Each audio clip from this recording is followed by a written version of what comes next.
Hola Eduardo y Bettina, ¿cómo Hola están? Guadalupe, Buenas ¿cómo estás? tardes. Muy bien y gracias por la oportunidad de realizar esta entrevista que consiste en la armonía familiar. Nosotros encantados de recibirte y contestar tus preguntas. Un privilegio. Muchas gracias. Bueno, la primera pregunta, ¿ustedes cómo mantienen y cultivan el respeto mutuo? ¿Cómo manejan El eso? respeto mutuo, con mucha conversación, mucho diálogo de por medio. Nosotros fuimos amigos mucho tiempo antes de iniciar nuestra relación de noviazgo. Y cuando fuimos novios, esa relación de amistad se mantuvo en el tiempo y se mantiene hasta hoy después de 14 años de casados. Conversamos muchísimo y así nos entendemos. Pienso que puedo. Sí, Claro. claro. Pienso que también tiene mucho que ver con los roles, con la asunción de los roles y con el entender el respeto, pues es el aceptar al otro, ¿verdad? Que tiene ciertas limitaciones, ciertos errores y también aceptar que uno mismo también tiene esa capacidad o incapacidad. Entonces pasa mucho por la aceptación, asunción de roles y por supuesto entender de que en Cristo cada uno es distinto. Correcto. Bueno, siguiente pregunta. ¿Qué piensan acerca de la madurez emocional y cómo ven ustedes su madurez emocional? Se dan diferentes edades. ¿Quieres ¿Vos? que yo responda? Sí, responde vos.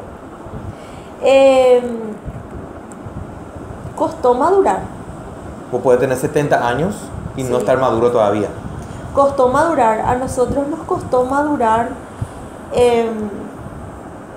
porque eso también pasa por un montón de procesos que uno tiene que entenderse a sí mismo, valorarse, estimarse, saber quién es uno mismo en Cristo. Y ahí recién sobreviene la madurez emocional de la persona. Si la pareja no está madura emocionalmente ni espiritualmente, es imposible que se puedan llevar bien o que puedan tener una relación saludable. Y en nuestro caso costó madurar. A mí me costó y a Eduardo también. Correcto. Siguiente pregunta.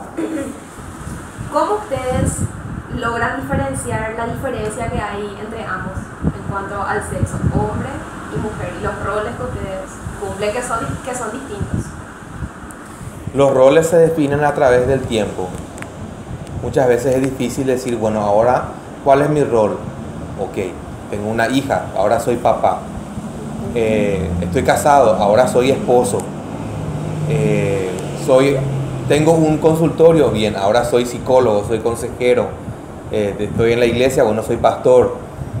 Es una cuestión de, no sé si darse cuenta o de asumir, más bien de asumir algo que estudiaste o algo que te impusieron o que decidiste. Sí.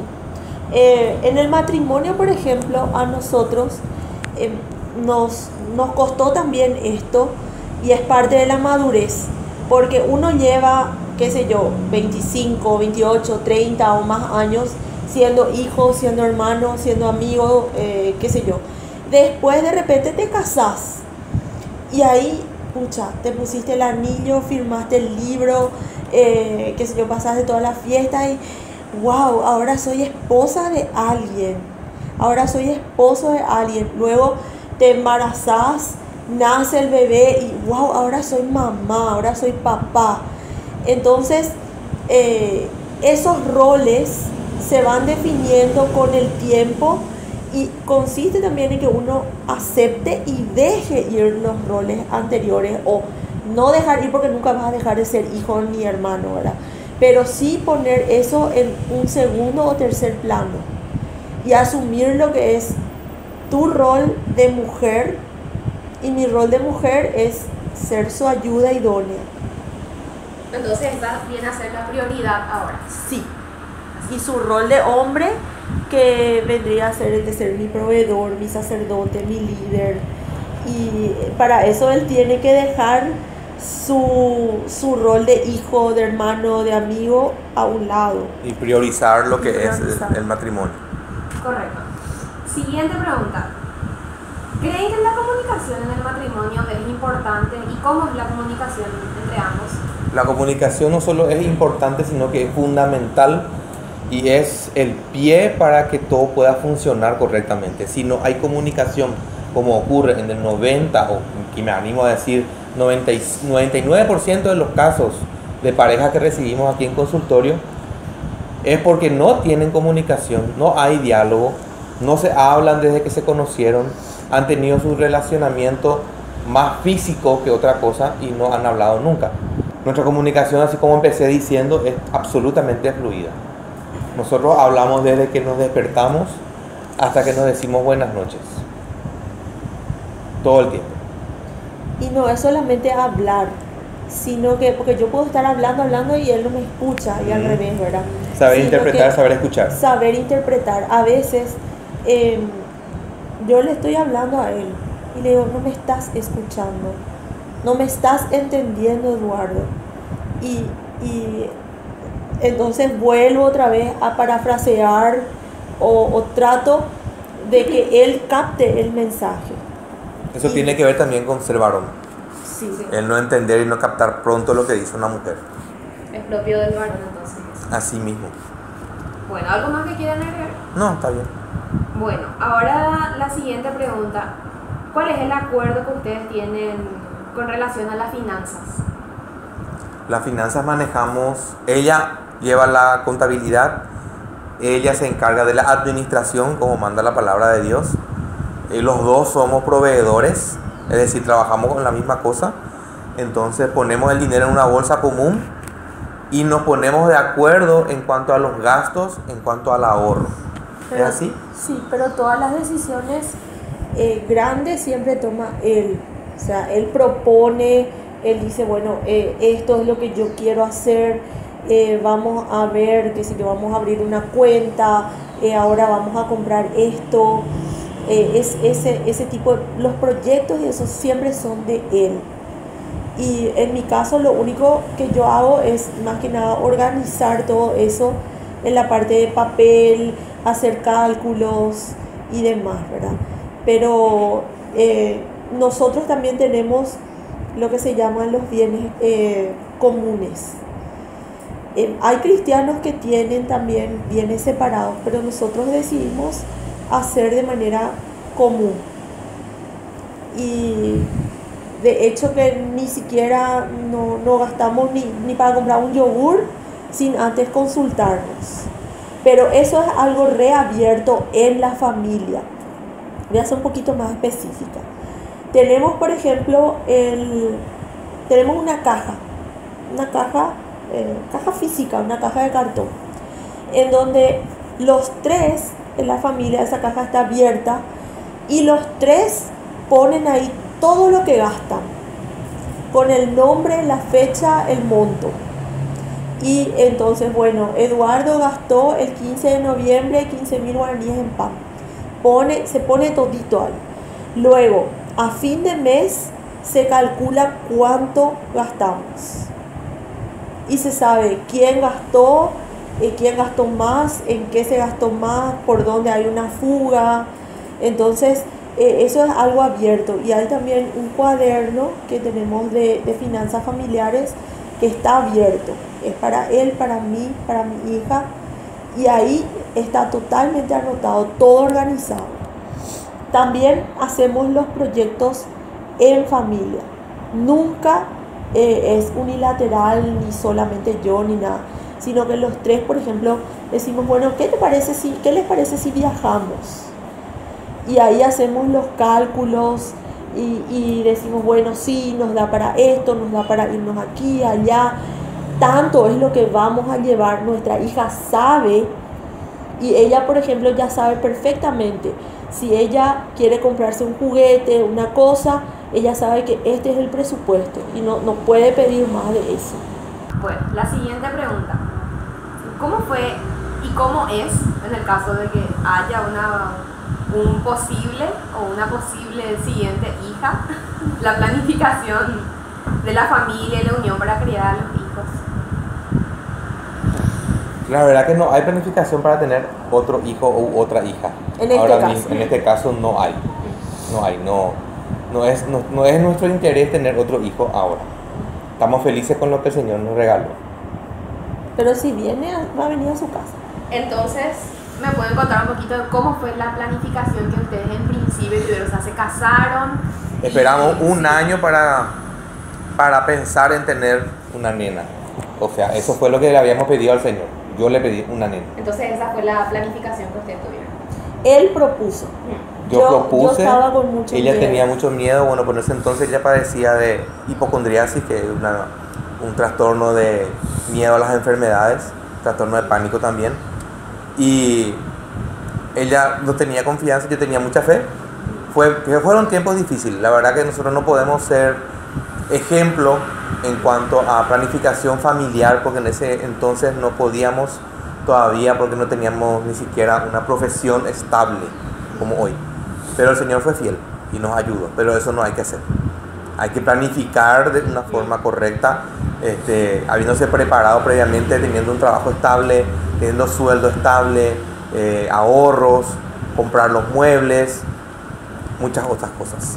Prácticamente Dagmar vino por fe, Sí. por la fe de su papá. Y me acuerdo bien cuando él me propuso tener la nena, yo lloré. Y me dijo, ¿por qué estás llorando? Yo le dije, porque tengo miedo. Pasa que a mí también me infundieron mucho miedo a la maternidad. Y le dije, demasiado tengo miedo. ¿Y por qué tenés miedo? Me dijo. Yo le dije, pues tengo miedo, primero, de no tener los medios, de no ser lo suficientemente capaz. Y hay otras cosas que quiero hacer, le dije. Y me acuerdo bien que él me tranquilizó y me dijo, yo creo, para mí es mucho más importante tener fe en el Señor, y yo estoy confiado plenamente en que el Señor nos va a proveer y que va a hacer que vos seas una excelente mamá. Y ahí es como que me tranquilicé y bueno, y vino ella, ¿verdad? Y después de ella dijimos, bueno, acá paramos. Perfecto, entonces es importante poder planificar para que no ocurran los casos de esos hijos que no se esperan, como se ve en muchos matrimonios. Así mismo, claro. Entonces es importante hablar eso en el matrimonio. Sí. La siguiente pregunta, ¿cómo ustedes logran como matrimonio tener una buena relación con sus suegros? Bueno, en principio nuestra relación con mis suegros era devastadora, era muy mala. Y yo, al menos en mi caso, logré con mucha oración, con ayuno y con un versículo que me gusta mucho que dice: la palabra amable aplaca la ira. Y siempre tratando de no ponerme a la defensiva, sino siempre respondiendo con una buena actitud, demostrando que yo era el varón, que era esposo, que no era alguien malo, que no le iba a hacer daño a su hija. No, yo soy el que mando, yo soy el hombre, sino con mucho amor, con mucha paciencia. Tomó cerca de 10 años, pero hoy en día yo te puedo decir que mi suegra es mi amiga, mi suegra es una excelente abuela, es una excelente suegra. Wow, no te puedo explicar, una persona maravillosa. Le respeta, pero eso también tiene mucho que ver, es como un trabajo en conjunto. Eso en el caso de él. Yo tuve que poner mi parte también de hija y de esposa. Y plantarme delante de mi mamá con amor, diciéndole siempre, mira mamá, él es mi esposo y yo me sujeto. Y al principio le costó muchísimo a ella aceptar eso. Me acuerdo que en una oportunidad se tiró por el piso y comenzó a zapatear y a llorar, pero con dolor aprendió de que yo me sujeto a él y que él me ama y que ese liderazgo es con amor. Y con el tiempo también ella asumió ese rol de suegra, y hoy en día le recontra respeta. Para ella, lo que dice Eduardo es palabra mayor. Pide opinión mía para muchas cosas, Para muchas la compra de un cosas. vehículo, para viajes. Decisiones. De hecho, hacemos viajes juntos, ella me ha regalado varios viajes, pasajes de avión en otras oportunidades. Gracias a Dios hoy nosotros nos pagamos nuestros viajes y decidimos si lo queremos hacer junto con ella o queremos hacerlo solos. Cambió muchísimo todo, pero con mucha paciencia. Esa relación fue un poquito más difícil.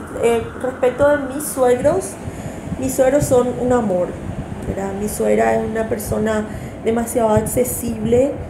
Mi suegro, como todo alemán, es bastante rígido, pero desde siempre yo caí luego parada en la casa de ellos porque éramos amigos y yo me iba mucho en la casa de Eduardo cuando éramos amigos. Mi suegra nos preparaba la merienda, escuchábamos música juntos. Ella era bien abierta en muchas cosas y mi suegro también. Mi suegro, yo creo que de entre los 3 hermanos de ellos, yo siento que él me tiene, a mí es a quien la nuera a la que me tiene más cariño. Yo siento así. Genial. La siguiente pregunta: ¿cómo ustedes cultivan lo que tiene que ver con los intereses que ustedes tienen en común y la participación en las mismas actividades? No nos resulta difícil a nosotros hacer las mismas cosas, ya que congeniamos bastante en lo que ambos nos gusta. Ambos le servimos al Señor con pasión, sí. Ambos hacemos estudios bíblicos, ambos enseñamos la palabra, nos gustan prácticamente las mismas películas, nos gusta ir a los mismos lugares. No es algo que ocurre en todas las parejas. Si bien yo no puedo hablar de que cuesta congeniar porque a ella le gusta algo diferente y a mí algo diferente, sí puedo decirte que a nosotros nos gustan casi las mismas cosas, entonces nos ha resultado bastante sencillo y no hemos tenido mayores problemas en nuestro matrimonio por una cosa como esa. Pero también hay que morir muchas veces. En por algunas ejemplo, ocasiones sí. Yo dibujo en cosas que comer, ahí pinto. me fascina hacer asado, ella no quiere comer el asado. Pero hay veces yo dibujo y pinto, por ejemplo, él dibuja así con palitos y eso nomás. Yo prefiero ver una película. Claro, cuando yo estoy pintando, dibujando, él hace otra cosa. O a mí me gusta mucho el fútbol, él no quiere saber nada de fútbol, entonces yo moría esa yo prefiero parte. leer un libro. Sí, mientras haya un partido de fútbol. Yo escribo y a veces cuando estoy escribiendo, él también él es más kinestésico. A él le gusta más hacer cosas moviéndose, le gusta hacer carpintería, le gusta arreglar esto, es mucho más manual. Entonces, esas cositas, pequeñas cositas, sí nos respetamos. Genial. La siguiente pregunta: Sí. ¿cómo un matrimonio puede mantener vivo su romance con el transcurrir los años? ¿Cómo mantiene? Romance, eso es bastante complicado. Sí. Porque romance, así como en el noviazgo, o romance, así como en las películas, es una utopía. Sobre todo cuando vienen los hijos y cuando vos tenés trabajo y tenés obligaciones y tenés cuentas, es un mundo totalmente diferente. Y lo que hacías de novio, por ejemplo, irte a un shopping a comer una hamburguesa y reírte, podés hacerlo, pero ya no con la misma asiduidad y de una forma ya diferente. Tenés que pensar, bueno, si me voy y hago esto, me va a faltar para pagar lo otro. Sí. ¿Dónde le dejo a mi hijo o mi hija mientras tanto? Su abuela le va a querer atender. Ya pensás diferente. Cuando estás en novio es irte nomás. Y no importa bajo la lluvia, no importa que haga calor, que haga frío, nada interesa. Pero cuando ya estás con familia, cuando estás casado, pensás, wow, voy a tener para el combustible, tengo que pensar en el combustible del vehículo porque tengo que tener vehículo. Tengo que pensar en cuánto es la entrada del cine, tengo que pensar en muchísimas cosas. Y cuesta un poquito más mantener, pero se puede, sí. Nosotros podemos mantener nuestro romanticismo, hemos podido, gracias a que nos gustan muchas cosas que hacemos juntos. No sé si vamos a llamarle que somos como en las películas y todo, con violines. ¿Vos qué decís, Betina? No, somos muy prácticos. Eso. Muy prácticos. Y yo le digo muchas veces, conquístame, le digo. Y él no entiende cuando yo le hablo, entonces le tengo que guiar qué es lo que yo quiero. Hay veces que viste que en el matrimonio sobrevienen se sobrecarga mucho la persona con las responsabilidades. Entonces después vos ya le tenés a alguien a tu lado, ya no sabes más cómo conquistarle. Entonces yo le suelo decir, conquístame. Y él no sabe, y bueno, ¿y qué es lo que voy a hacer? Y no sé, y empiezo yo a guiarle, ¿verdad?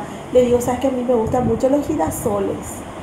Entonces ahí ya le tiro el mangazo para ver qué hace. Con respecto a eso, hay cosas que mantenemos, como por ejemplo, me gustó siempre desde novios traerle flores de la calle. Sí. Y eso es algo que siempre hago. Me paseo por el barrio y busco un ramo de flores de diferentes casas, armo un ramito y le traigo. Sí. Aunque sea una flor para ponerle en su oreja. Sí. De esa forma. Claro.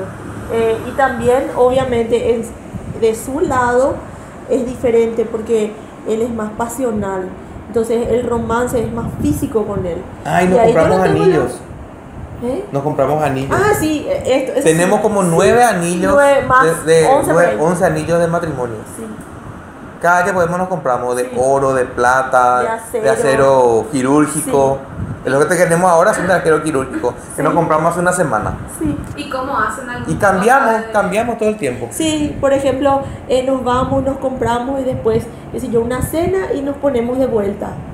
Y la otra vez, por ejemplo, yo compré este par de anillos hace una semana, salí del shopping y me arrodillé ahí. No, me dijo, yo me arrodillé. Me iba a pedir ahorro del matrimonio. Claro, entonces ese tipo de cosas, hay que ser creativo. Y en lo que se refiere, como estaba diciendo, él es muy pasional y yo soy demasiado creativa. Entonces, en lo que se refiere a romance sexual, yo no tengo ningún problema. Siempre estoy creando cosas y le tiro propuestas. Ya no hacemos lo que hacíamos antes, que te voy a contar y esto va a salir, de meternos a casas abandonadas, por ejemplo. Yuyales. Sí, no, pero era casas abandonadas. Casas que estaban para alquilarse y eso, y nadie estaba. Entonces ahí eso era re loco. Claro, cabe recalcar que nuestro noviazgo no era un noviazgo era en Cristo, ¿sí? Eso era antes de ser un noviazgo en Cristo. Y entrábamos así en ese tipo de casa y bueno, era todo una cosa re loca. La cabeza te revolucionaba. Pero eso ya no hacemos ahora. Porque obviamente nos pillan directo a la cárcel, ¿verdad? O sea, buscar otras ideas creativas. Sí, siempre la creatividad. Más santas. Bueno, siguiente pregunta y ya es la última para cerrar esta entrevista. ¿Cómo es la unión en la vida espiritual de ustedes? La unión en nuestra vida espiritual. Ay, qué linda pregunta. Bueno, no sé si es unión o es desunión. No, unión. Aunque, sí, bueno, unión nosotros, es. como tenemos por separado, nosotros tenemos nuestro tiempo íntimo con el Señor por las mañanas. Porque para poder servirle mejor a Él y para poder tener mejor comunión con Él, decidimos no atender por las mañanas en consultorio. Entonces atendemos por la tarde a partir de las 2 de la tarde. Y por las mañanas es nuestro horario de desayunar juntos, de llevar a la nena al cole. Y después tenemos una hora para el Señor. Ella en su intimidad con el Señor en el dormitorio y yo en mi oficina, en mi computadora, yo pongo mis alabanzas. Ella utiliza el celular para escuchar sus alabanzas. Y así cada uno tiene su relación íntima con el Señor. Una vez que terminamos de orar nos preguntamos, ¿qué te habló Dios? ¿Qué te dijo el Señor hoy? Sí. Y muchas veces me habla a mí de algo que también le habla a ella, pero por separado. Increíble. Pero resulta ser lo mismo. ¿Sí? Voy a contar un pequeño testimonio rapidísimo. Mi hija estaba sufriendo de bullying en el colegio cristiano, pero igual había, porque no todos los chicos son cristianos. Y la directora nos llamó a una reunión, o que solicitamos nosotros la reunión, y en oración yo vi a la directora sentada delante mío, mi esposa a mi lado, aquí a mi lado la profesora, y al lado de la directora estaba la vicedirectora. Y en mi pensamiento, cuando yo estaba orando por mi hija y por esa reunión, yo vi que yo decía, oramos. Y comencé a orar en esa reunión que íbamos a tener. Muy bien. Ella terminó de orar, nos subimos al auto, nos fuimos al colegio. No nos preguntamos qué es lo que nos dijo el Señor, no hablamos de nada. Una vez que llegamos a la secretaría, pasamos a la entrevista y nos sentamos exactamente igual como yo vi en mi pensamiento. Yo no preparé nada, yo no le dije sentate acá o allá a las personas, ¿verdad? Se sentaron así. Y íbamos a empezar y yo le miré y dije, oramos. Y ella dijo, wow. Bueno, oramos todo, terminó la reunión y al terminar le digo, ¿por qué me dijiste wow? Me hiciste quedar como si fuera que yo nunca oro. ¿Qué van a pensar la directora? Eso que yo soy, wow, se quiso hacer, que yo quiso mostrar que Baú ora. Y ella me dice, no, lo que pasa es que cuando yo estuve orando, el Señor me dijo, cállate, porque tu esposo va a orar en esa reunión. Sí. Ora por él. Sí. Ora por él antes de irse y cállate porque él va a orar. Y fue así mismo como el Señor mostró. Fue. Y es cuestión de ser obediente Sí. para poder tener comunión con la esposa y tener comunión con el Señor. Genial. Bueno, muchísimas gracias por su tiempo, por haber respondido. Al contrario, Guada, muchas gracias a vos. Gracias. Faltó tiempo. Cuando guste, a tu disposición. Muchas gracias.